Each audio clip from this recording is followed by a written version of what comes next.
So I want to touch on two things. You mentioned two really good points, and it is very key to a few people, to a subset of people, and those are the introverts. I want to talk first about the introverts, and then I want to talk a little bit about why for me there is no difference. Um, you're right. I would say if you were to just put a percentage breakdown, I would say I would go out on a limb and say 50% of the world is introverted and 50% are extroverted. I would just go out on a limb and say that. And so I think the hardest part about networking as an introvert is not because you're not good at networking and you're not good at being yourself. It's just you don't know how to be yourself in a situation where high energy, extroversion, networking, when people think networking is just you're constantly talking, shaking hands, and you're so high energy all the time. And it's draining for introverts, right? And so, and a lot of times introverted people and shyness kind of goes hand in hand. And so when you're going into an event where there's 40, 50, 60, 70 people, how do you strike up that first conversation as an introvert? I am I am an introvert as well. I would say I would consider myself like 60% introverted nowadays. Before it was more like 80%. So I've learned to tone down my introversion. But for me, the secret to networking as an introverted person is it's all about your environment. Let me explain a little bit.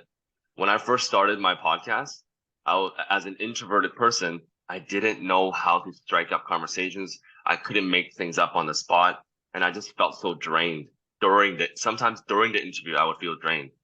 So my second podcast, if anyone has seen it, it's called Marketing on Mars, and I take shots of hot sauce with C-suites on my show. Mm-hmm. The hot sauce lowers my guard. It makes me feel like it's more of a conversation. And you ever hear this? Introverted people are not really good in groups, but they're really good one-on-one with people because it doesn't feel so overwhelming. So the way I do it, I always set up my environment for success as an introverted person. So on my podcast, I take shots of hot sauce to keep things fun and entertaining and light, and it makes me feel more comfortable. So change your environment to adapt to who you are as a person. And then in person, the way I help introverted people, because I've run events with 40 people all the way up to 100 people. And the way I do it is I split people up into smaller groups because introverted people do better in smaller groups. You can't throw an introverted person in a 100-person room and expect them to do well. But what if you took that 100-person room and you break them up into groups of 10? Now they're smaller groups, or even better, groups of 6 or 7. I know it's hard to do in a 100-person room, but I do it very often with 40, 50-person rooms. I split them up into smaller groups of 6, and introverted people love that. And it works so much better because it's a smaller group, less overwhelming. And then when your muscles, it's like working out. I think networking is like a muscle. The more you work it out, the stronger you're going to get. If you talked to me 8 months ago, if I came on this podcast 8 months ago, I would not be talking the way I'm talking. I wouldn't be as comfortable. But I do 3 podcast episodes per week, and I go to 3 networking events per week. So then I got better and better. My networking muscle has gotten a lot stronger, right? So that's what I would say for an introverted person. And then real quick, reason why I don't see a difference between in person and in real life or online networking is because I talk about all of my networking stuff online. So my in person Simon and my personality in person and my online are exactly the same. And I take my real self to every single conversation, so I never feel tired. I think it's difficult. It's different when real Simon and professional Simon are different.